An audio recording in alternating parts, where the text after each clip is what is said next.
जो वर्ग कोरोना काल में चुनाव की ड्यूटी का दायित्व निर्वहन करते हुए 1621 शिक्षकों ने अपना बलिदान कर दिया,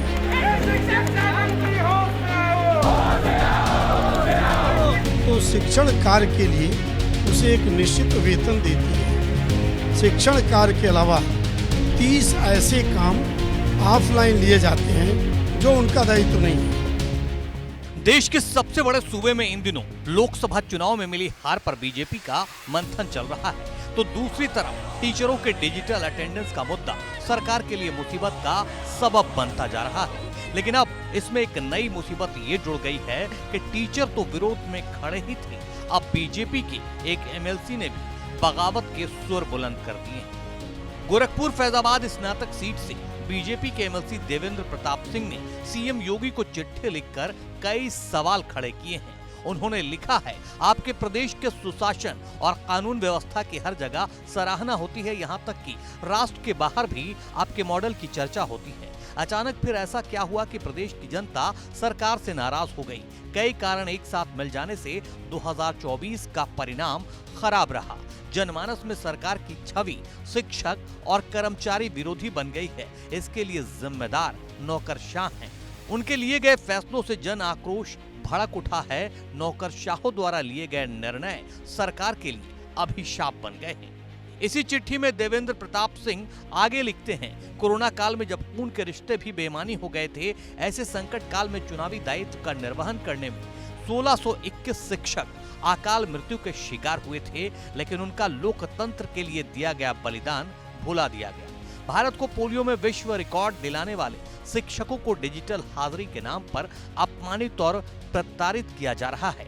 शिक्षकों से शिक्षण कार्य के अतिरिक्त 30 कार्य ऑफलाइन लिए जाते हैं, परंतु हाजिरी ऑनलाइन क्यों? देवेंद्र प्रताप सिंह ने चिट्ठी के आखिर में लिखा है, बढ़ते हुए जन आक्रोश को रोकने के लिए डिजिटल हाजिरी के निर्णय को वापस लेना होगा। पुरानी पेंशन देने पर विचार करने की जरूरत है।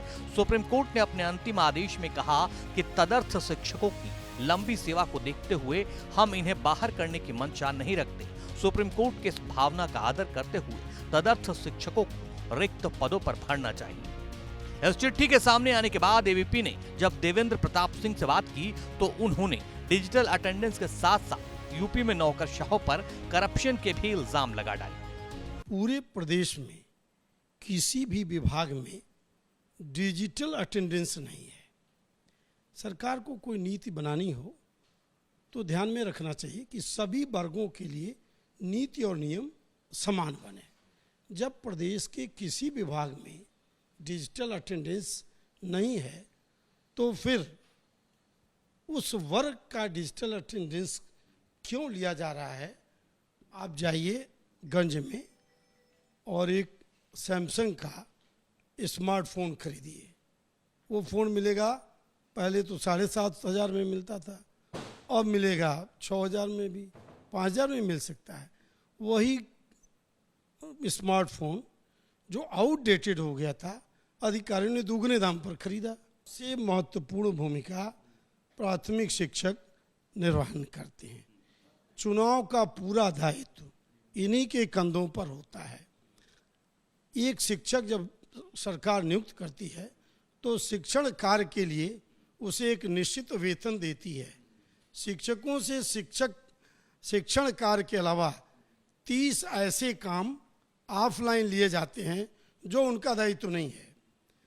जो जिसका त्याग, जिसका बलिदान इतना महत्वपूर्ण हो, जिसका सहयोग इतना महत्वपूर्ण हो कि शिक्षक हो गया है रोबोट।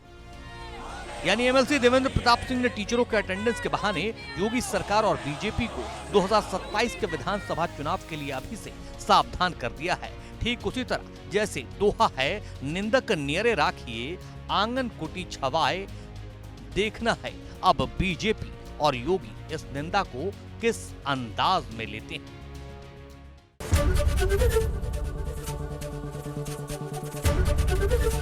एबीपी गंगा, खबर आपकी, जुबान आपकी।